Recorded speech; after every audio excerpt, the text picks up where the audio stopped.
आज के इस घोर कलयुग के समय में कोई भी रिश्ता ऐसा नहीं बचा है और ना ही ऐसी कोई वजह बची है जिसके अंदर कभी कोई क्राइम हुआ ही ना हो। चाहे वो रिश्ता माता पिता का हो, संतान का हो, पति पत्नी का हो या फिर कोई भी ऐसा रिश्ता क्यों ना बचा हो जिसमें अपराध ना हुआ हो। वहीं अपराधी कितना भी अच्छा प्लान क्यों ना बना ले, चाहे वो पुलिस को एक पल के लिए चकमा ही क्यों ना दे दे, लेकिन कोई ना कोई सुराग जरूर छोड़ देता है। वहीं पुलिस भी कभी कभी किसी केस को सुलझाने के लिए कोई कसर नहीं छोड़ती है। नमस्कार दोस्तों, स्वागत है आप सभी का आपके अपने चैनल क्राइम अड्डा पर और मैं हूं आपकी दोस्त दिव्या। और आज के इस एपिसोड में मैं आप सभी से वादा करती हूं कि आप सभी को क्राइम, सस्पेंस और थ्रिलर की बिल्कुल भी कमी महसूस नहीं होगी। तो चलिए शुरू करते हैं। लेकिन वीडियो को लाइक नहीं किया है तो पहले ही लाइक कर दीजिए, चैनल को सब्सक्राइब और पास वाला बेल आइकन प्रेस कर दीजिए। देखिए, इस कहानी की शुरुआत होती है देश की राजधानी दिल्ली से। वेस्ट दिल्ली में पश्चिम विहार थाना क्षेत्र पड़ता है। इसके ही अंतर्गत सैयद नागलोई नाम का एक गांव, जहां पर एक ब्रिज जैसा स्ट्रक्चर बना हुआ है जिसके नीचे से नाला बहता है। ये नाला काफी चौड़ा और गहरा भी था और इस घटना की शुरुआत होती है साल 2019 से। 8 मार्च की तारीख थी और शाम के 4:30 बज चुके थे और इसी टाइम पर कुछ राहगीर सैयद नागलोई गांव के इस नाले के ऊपर से गुजर रहे थे। तभी एक शख्स की नजर नाले के अंदर तैर रही एक चीज पर पड़ती है। वो एक मरून और पिंक कलर में बड़ा सा सूटकेस था। देखने से ये सूटकेस काफी नया लग रहा था। ये आधा पानी में डूबा हुआ था और आधा पानी के ऊपर तैर रहा था। राहगीर को लगा कि आखिर कोई इतना अच्छा सूटकेस क्यों फेंकेगा। वो रुक करके उस सूटकेस को देखने लगे और सोचने लगे। उनको कुछ डाउट भी हो रहा था। तभी उसी वक्त 2 पुलिस कांस्टेबल भी उसी ब्रिज से गुजर रहे थे। राहगीर ने उनको देखते ही रुकने को बोला और नाले में पड़ा सूटकेस भी दिखाया। वो देखकर पुलिस वालों को भी कुछ डाउट सा हुआ, लेकिन ये दोनों कांस्टेबल निहाल विहार थाने के थे और इनको जो थाना क्षेत्र था वो ये जगह पर नहीं पड़ता था, इसलिए कुछ नहीं कर सकते थे। लेकिन उन्होंने पश्चिम विहार थाने में इस सूटकेस की सूचना दे दी थी। सैयद नागलोई नाले के पास पहुंचती है। नाले से सूटकेस को बाहर निकालने के लिए पुलिस ने सफाई कर्मचारियों को बुलाया। अब सूटकेस बाहर आता है। सूटकेस को बाहर निकालते हुए देखकर वहां के आसपास में जो भी लोग थे वो भी इकट्ठा हो जाते हैं और जैसे ही ये सूटकेस खोला जाता है सबकी हालत खराब हो जाती है, क्योंकि सूटकेस के अंदर एक महिला का शव रखा हुआ था और ये बिल्कुल सड़े गले हालत में था। इससे पता लगता है कि ये शव काफी दिनों से इस सूटकेस के अंदर पड़ा हुआ होगा। ये महिला ऑरेंज कलर का सूट सलवार पहने हुए थी, पैर में मोजे थे। इस महिला की हाथ की बाजू पर एक हरे रंग का कपड़ा बंधा हुआ था जिसे कि ताबीज कहा जाता है और गले में रुद्राक्ष की एक माला भी थी। शव की हालत को देखकर पता लग रहा था कि सूटकेस में इस महिला की हड्डियों को तोड़ मरोड़ कर जबरदस्ती पैक किया गया होगा। ये अधेड़ उम्र की लग रही थी, यानी कि 50 वर्ष के आसपास की उम्र थी। शव की हालत को देखकर आप सभी समझ चुके होंगे कि ये मामला एक मर्डर का था। पुलिस ने शव को हॉस्पिटल पोस्टमार्टम के लिए भिजवा दिया था। जब भी पुलिस वालों को इस तरीके से लावारिस शव मिलता है तो उनका सबसे पहला काम यही होता है कि वे आसपास के थानों में इसकी खबर भिजवा दें और अलग अलग थानों से पता करना कि क्या किसी ने अपने परिवार की या जानने वाली की मिसिंग कंप्लेंट लिखवाई है या फिर नहीं। साथ ही में ये लोग अपने थानों में एक डेटा भी चेक करते हैं। वहीं कुछ घंटों के बाद महिला की पोस्टमार्टम रिपोर्ट आ गई। पोस्टमार्टम रिपोर्ट के हिसाब से पता चलता है कि इनके गले पर निशान है, यानी गला दबाकर कत्ल किया गया होगा। साथ ही में शव के अंदर में कुछ नशीली और बेहोशी की दवा भी पाई गई थी। वहीं जब पुलिस इस शव की पहचान के लिए अपना सारा डेटा छान रही थी तो इनके हाथ में पश्चिम विहार थाने से ही एक मिसिंग रिपोर्ट हाथ लगती है। ये रिपोर्ट 4 मार्च को, यानी कि शव मिलने से 4 दिन पहले की लिखवाई गई थी और रिपोर्ट दर्ज करवाने वाली महिला का नाम था दविंदर कौर सोनिया। सोनिया का घर नीलोटी एक्सटेंशन में पड़ता था। इन्होंने रिपोर्ट में लिखवाया था कि इनके पिता गुरमीत सिंह और मां जागीर कौर लापता है। सोनिया ने अपने माता पिता को ढूंढने की बहुत कोशिश की, बहुत कुछ ट्राई किया, लेकिन इन्हें कुछ भी पता नहीं चल पाया था। फिर सोनिया ने थाने में आकर गुमशुदगी की रिपोर्ट दर्ज करवाई। पिता गुरमीत सिंह और मां जागीर कौर और बेटी सोनिया, ये तीनों दिल्ली के नीलोठी एक्सटेंशन में खुद के घर में रहते थे। सोनिया के अलावा गुरमीत और जागीर के 3 और भी बच्चे थे। कुल मिलाकर 4 बच्चे थे, 2 बेटे और 2 बेटियां। सोनिया अपने सभी भाई बहनों में सबसे बड़ी थी। इनकी शादी भी हो चुकी थी और सोनिया के भी 2 बच्चे थे, लेकिन पिछले 1 साल से ये अपने माता पिता के साथ ही रह रही थी क्योंकि इनका अपने पति से झगड़ा चल रहा था। सोनिया और उसके पति की आपस में बिल्कुल भी नहीं बनती थी। आए दिन कुछ न कुछ बात को लेकर घर में कलेश होता ही रहता था। इसलिए सोनिया अपने ससुराल को छोड़कर दोनों बच्चों को लेकर मायके में रहने लगी थी। गुरमीत और जागीर के बड़े बेटे को भी शादी हो चुकी थी और वो भी अपनी फैमिली को लेकर कुवैत में रहते थे। ये कुवैत में किसी रेस्टोरेंट में शेफ के रूप में काम करते थे। वहीं छोटे बेटे ने लव मैरिज की थी जो कि माता पिता की मर्जी के खिलाफ थी, इसलिए इन्होंने अपने उस बेटी को घर से निकाल दिया था। वो कहीं और अपनी फैमिली को लेकर रह रहा था। वहीं छोटी बेटी पंजाब में ही रहती थी। वैसे जागीर कौर का ये मायका भी पंजाब के जालंधर में ही था। तो ये था पूरी फैमिली का बैकग्राउंड। अब जो बड़ी बेटी सोनिया थी, भले ही उसके अपने पति से नहीं बनती थी, लेकिन माँ बाप की अपने दामाद से ठीक ठाक संबंध थे। जब सोनिया ने पश्चिम विहार थाने में ये मिसिंग रिपोर्ट लिखवाई तो पुलिस ने इनके बारे में अच्छे से पूछताछ भी की थी। अब शव मिलने के बाद पुलिस सोनिया से कांटेक्ट करती है और उनको थाने में बुलाती है। इससे पुलिस ने थोड़ी बहुत बातचीत की, फिर इसके बाद हॉस्पिटल लेकर जाते हैं। इनको वो नाले से मिला शव दिखाया गया। सोनिया ये सब देखकर सहम जाती है। सोनिया को लगता है कि मैंने तो अपने माता पिता की मिसिंग रिपोर्ट दर्ज करवाई थी, फिर पुलिस वाले मुझे ये शव क्यों दिखा रहे हैं। और यहाँ पर शव की हालत भी बहुत ज्यादा खराब थी। कोई भी आम इंसान इसको देख कर के पहचान नहीं सकता था। सोनिया भी मानने को तैयार नहीं थी कि ये उसकी माँ का शव था। इसको साफ साफ पहचानने से मना कर देती है और रोते हुए घर चली जाती है। ये सब कुछ 8 से 9 मार्च के बीच ही चल रहा था। अब पुलिस ने सोनिया के पति से भी कांटेक्ट किया और उनको भी हॉस्पिटल बुलाया गया। शुरुआत में तो ये भी पहचानने से इनकार कर देते हैं। फिर इन्होंने वो हरे रंग के कपड़े में लिपटा हुआ ताबीज और रुद्राक्ष की माला देखी और तुरंत ही बोल पड़े कि इस तरीके की चीजें तो उनकी सास यानी कि जागीर कौर ही पहनती है। अब सवाल ये था कि एक बेटी ने अपनी माँ को नहीं पहचाना, लेकिन दामाद ने कैसे पहचान लिया। तो ये भी हो सकता है कि सोनिया के दिमाग में एक चीज घर कर गई हो कि मेरे माता पिता तो कहीं खो गए हैं और वो वापस मिल जाएंगे। आमतौर पर लोग ऐसा ही करते हैं। परिवार के जो लोग शव को देखते हैं तो पहली बार में पहचानने से इनकार कर देते हैं और ये एक बिल्कुल नॉर्मल सी बात है। अब पुलिस को ये ध्यान आता है कि सोनिया ने अपने माता और पिता दोनों की मिसिंग कंप्लेंट लिखवाई थी। माताजी का पता तो चल गया था, लेकिन पिताजी कहाँ पर है। तो पुलिस वालों का सबसे पहला शक पिता यानी कि गुरमीत सिंह के ऊपर ही जाता है। उन्होंने ही अपनी पति का कत्ल कर दिया होगा और फिर फरार हो गए होंगे, छिप रहे होंगे, इसलिए मिल नहीं रहे।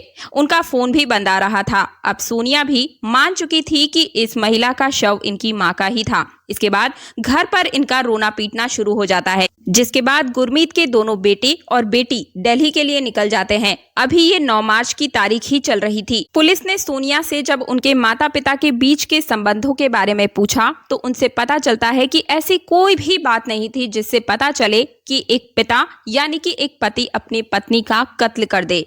मतलब उन दोनों पति पत्नी का संबंध ठीक ठाक ही चल रहा था। तभी वहीं पर एक ऑफिसर खड़ा हुआ था जिसने सोचा कि शायद हो सकता है कि गुरमीत का भी कत्ल कर दिया गया हो। अब जहां पर जागीर कौर का शव मिला था वहीं पर एक बार और देख लेना चाहिए, शायद कातिल ने उनके पिता का भी शव वहीं पर फेंका हो। अब इसके बाद पुलिस ने ढेर सारी सफाई कर्मचारियों को बुलाया और नाले में उतार दिया। गोताखोरों को भी बुलवाया गया जो पानी के अंदर जाकर के देख सकें, क्योंकि नाला काफी गहरा था। ये सर्च ऑपरेशन काफी घंटों तक चलता है और लगभग 8 घंटों के सर्च ऑपरेशन के बाद जागीर कौर का शव मिलने के कुछ मीटर दूरी पर दूसरी साइड सफाई कर्मचारियों और गोताखोरों को नाले में तैरता हुआ एक और बड़ा सा सूटकेस मिलता है। ये गाढ़े नीले हरे रंग में था और कहीं ना कहीं पुलिस को शक हो चुका था कि हो सकता है कि गुरमीत सिंह का शव इसके अंदर हो। जब पुलिस सूटकेस को खोलती है तो उनका ये शक सच में बदल जाता है। सच में इसके अंदर गुरमीत का ही शव था और इस शव को भी तोड़ मरोड़ कर जबरदस्ती सूटकेस में ठूस कर भरा गया था, जैसा कि पत्नी जागीर कौर के साथ किया गया था।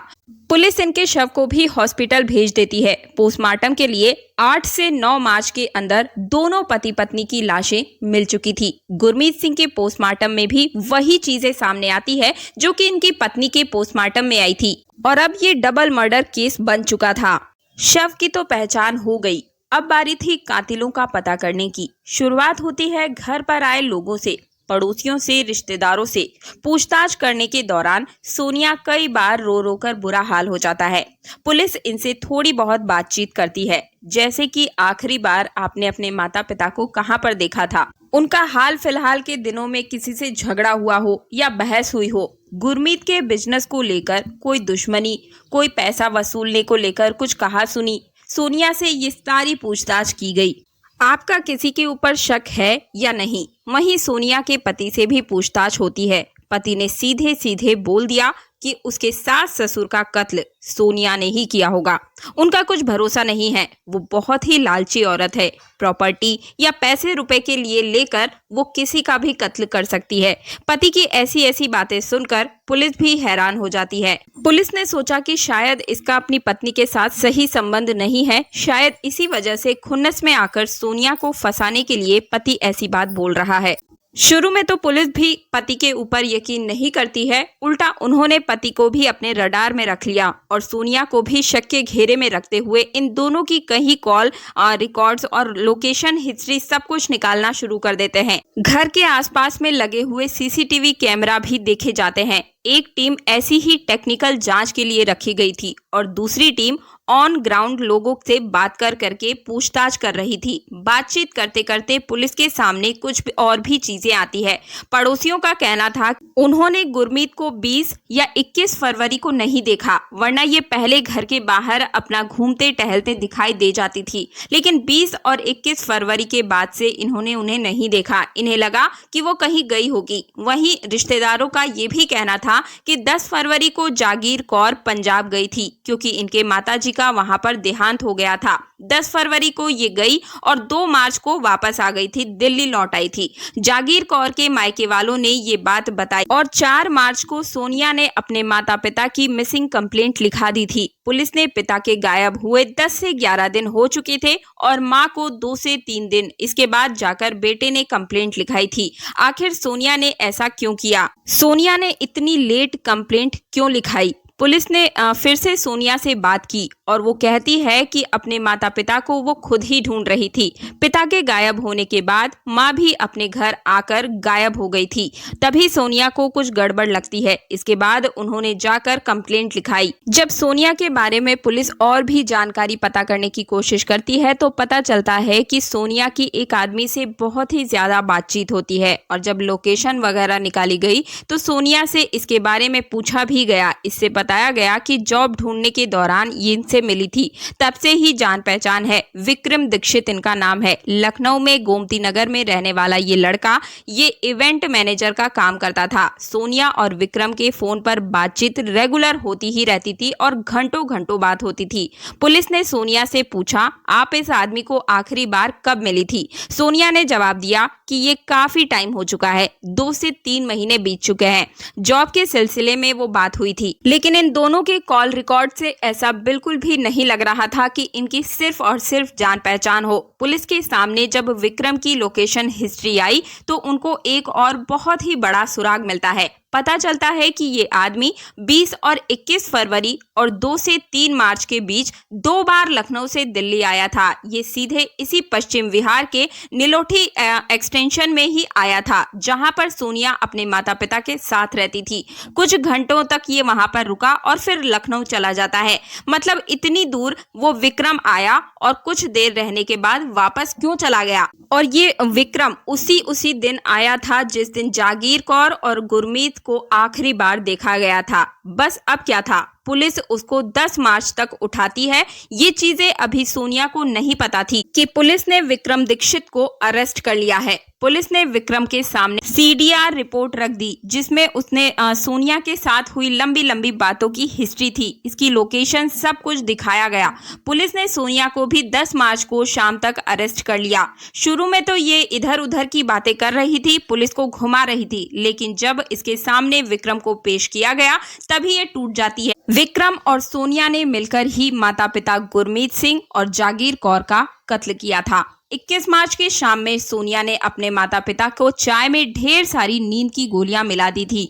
इस वक्त इसकी मां जागीर कौर अपने मायके में गई थी क्योंकि सोनिया की नानी का देहांत हो गया था, तो सोनिया ने अपने पिता को वो चाय पिला दी थी। चाय में इतनी ज्यादा नींद की गोलियों का हाई डोज था कि जैसे ही गुरमीत सिंह वो चाय पीते हैं तुरंत ही सो जाते हैं। सोनिया ने सब कुछ पहले से ही प्लान किया हुआ था। ये कत्ल की डेट भी फिक्स थी। इसी वजह से विक्रम से भी दिन में लखनऊ से दिल्ली आ जाता है और इसके साथ 2 और लोग भी आते हैं, राघवेंद्र सिंह और दिवाकर सिंह। विक्रम और सोनिया ने मिल करके राघवेंद्र और दिवाकर को 2 कत्ल के लिए 1 लाख रुपए की सुपारी दी थी। 21 फरवरी की शाम में पिताजी को बेहोशी की हालत में विक्रम, राघवेंद्र और दिवाकर घर पर आते हैं और सोनिया समेत चारों मिल करके गुरमीत का गला दबाते हैं और फिर सूटकेस में बैग में पैक कर देते हैं।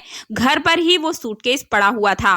नीले हरे सूटकेस में गुरमीत का शव जैसे तैसे पैक कर देते हैं। फिर रात में टाइम से ये गाड़ी से सैयद नांगलोई गांव वहां पर पहुंचते हैं और उस नाले में फेंक देते हैं। ऊपर से कुछ पत्थर वगैरह भी डाल देते हैं ताकि ये सूटकेस सतह पर ना आ पाए। सारा काम करने के बाद विक्रम और दोनों जो सुपारी लेने वाले लोग थे कातिल वापस लखनऊ लौट जाते हैं।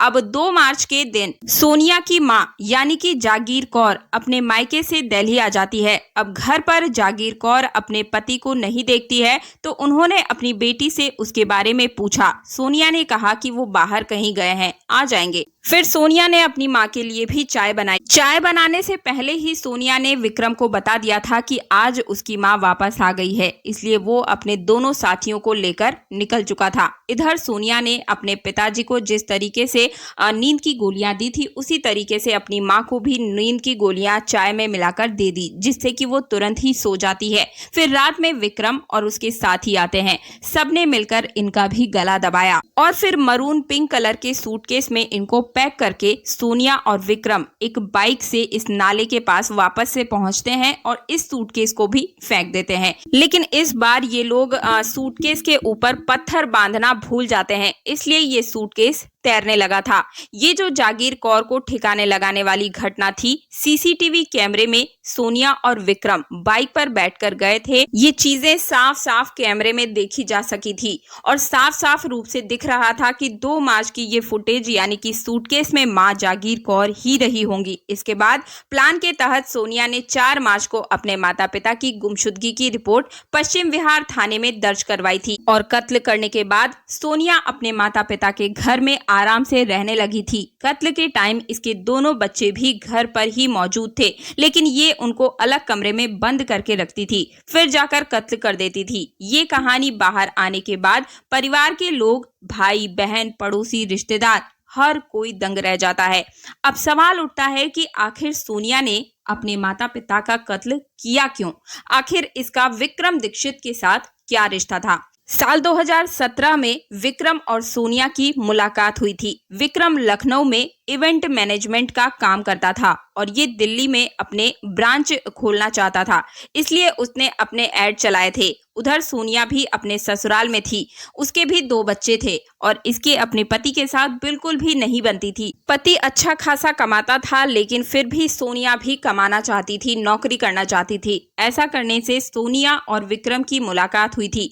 दोस्ती आगे बढ़ी और दोनों एक दूसरे के प्यार में पड़ जाते हैं। इसके बाद सोनिया अपना ससुराल छोड़कर मायके आ जाती है। विक्रम चाहता था कि ये दिल्ली में अपना काम शुरू करे, लेकिन इसके लिए किसी के साथ की और बहुत सारे पैसों की जरूरत थी। साथ तो सोनिया का मिल गया था, लेकिन कमी थी केवल पैसों की। घटना से सिर्फ 1 साल पहले ही पिता गुरमीत दिल्ली आए थे। ये पहले दुबई में फर्नीचर का बिजनेस करते थे, लेकिन अभी अपने घर पर वापस आ गए थे। जो बेटा कुवैत में रहते थे वो अपने माता पिता की खबर सुनकर दिल्ली आते हैं। इन्होंने पुलिस को बताया कि इनके माता पिता यानी कि गुरमीत के पास एक नीले हरे रंग के सूटकेस था और उसमें उनके कीमती सामान, ढेर सारे गहने, प्रॉपर्टी, पेपर्स वगैरह थे। उनके पिता सारी कीमती चीजें उसी में रखा करते थे, लेकिन किसे पता था कि उसी नीले रंग के बैग में उनकी लाश मिलेगी। सोनिया इकलौती ऐसी संतान थी जो अपने माता पिता के साथ रहती थी। बाकी के उसके भाई बहन कहीं दूर दूर रहते थे और घर बसा चुके थे। तो सोनिया चाहती थी कि उसके माता पिता वो दिल्ली वाला घर उसी के नाम पर कर दे। इसके बारे में उसने अपने पिता से बात भी की थी। वैसे घर की कीमत लगभग 50 लाख रुपए थी। सोनिया ने सोचा था कि ये घर बेचकर विक्रम के साथ इवेंट मैनेजमेंट का बिजनेस करेगी, लेकिन सोनिया के माता पिता ने इस बात के लिए साफ साफ मना कर दिया। आखिरकार अपना घर बेच करके किराए के घर में क्यों जाएं?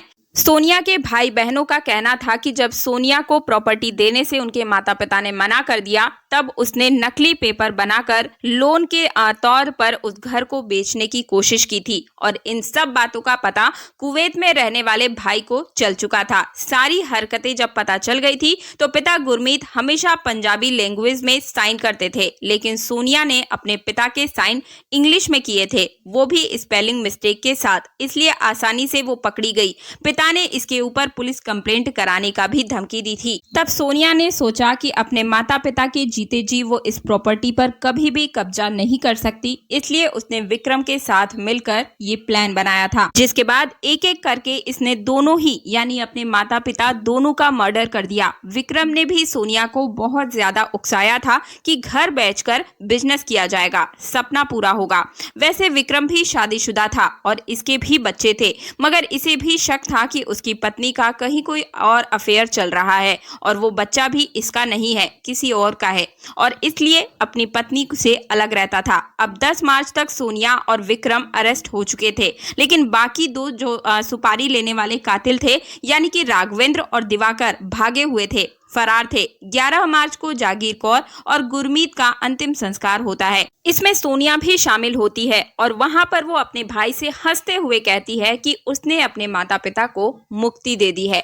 12 मार्च 2019 तक वो दोनों सुपारी देने वाले कातिल भी अरेस्ट हो जाते हैं। अब इन सभी पर सेशन कोर्ट में मुकदमा दर्ज होता है। 14 सितंबर 2020 को विक्रम दीक्षित बेल पर बाहर आ जाता है, क्योंकि उसको अपनी बूढ़ी माँ की देखभाल करनी थी। 15 मार्च 2021 तक इसका जो बेल थी वो वैलिड था। इसके बाद इसे जेल में आना था, मगर ये आता ही नहीं है, उल्टा अंडरग्राउंड हो जाता है। दिल्ली के कोर्ट में इसके खिलाफ नॉन बेलेबल वारंट जारी किया जाता है। इसके अरेस्ट होने पर 25,000 का इनाम भी रखा गया था। क्राइम ब्रांच की एक टीम लगाई गई और इसको पकड़ने के लिए आगे 14 दिसंबर 2021 तक हरियाणा के करनाल से इसे पकड़ लिया जाता है। फिलहाल ये चारों जेल की सजा काट रहे हैं और इस तरीके से एक बेटी ने प्रॉपर्टी के लालच में अपने बॉयफ्रेंड के साथ मिलकर खुद के ही माता पिता का कत्ल कर दिया था, जिन्होंने इनके बुरे टाइम में इनका साथ दिया था। दोस्तों, माता पिता का दर्जा ईश्वर से भी ऊपर इसीलिए माना जाता है क्योंकि माता पिता ही वो जरिया होते हैं जिनके जरिए हम इस दुनिया में आते हैं, दुनिया के हर रंग को देखते हैं। वो हमें अपने पैरों पर चलना और दौड़ना सिखाते हैं। लेकिन यहीं पर ये एक ऐसी बेटी थी जिसने प्रॉपर्टी के लालच में आकर अपने ही माता पिता का कत्ल कर दिया था। वैसे भी गुरमीत मरने के बाद अपनी सारी प्रॉपर्टी अपने बच्चों के नाम ही करते, लेकिन सोनिया को तो कुछ ज्यादा ही जल्दी थी। दोस्तों, आपको क्या लगता है? आपकी इस विषय पर क्या राय है? मुझे कमेंट के माध्यम से जरूर बताइएगा। वीडियो को लाइक करना बिल्कुल मत भूलिएगा। चैनल पर पहली बार आए हैं तो हमारे चैनल क्राइम अड्डा को तुरंत सब्सक्राइब करके पास वाला बेल आइकन जरूर प्रेस कर दीजिएगा। मिलती हूँ एक नई सच्ची घटना के साथ। तब तक के लिए सतर्क रहिए, स्वस्थ रहिए और वीडियो को ज्यादा से ज्यादा शेयर कीजिए ताकि हर कोई सतर्क हो सके। जय श्री राम, जय हिंद, जय भारत।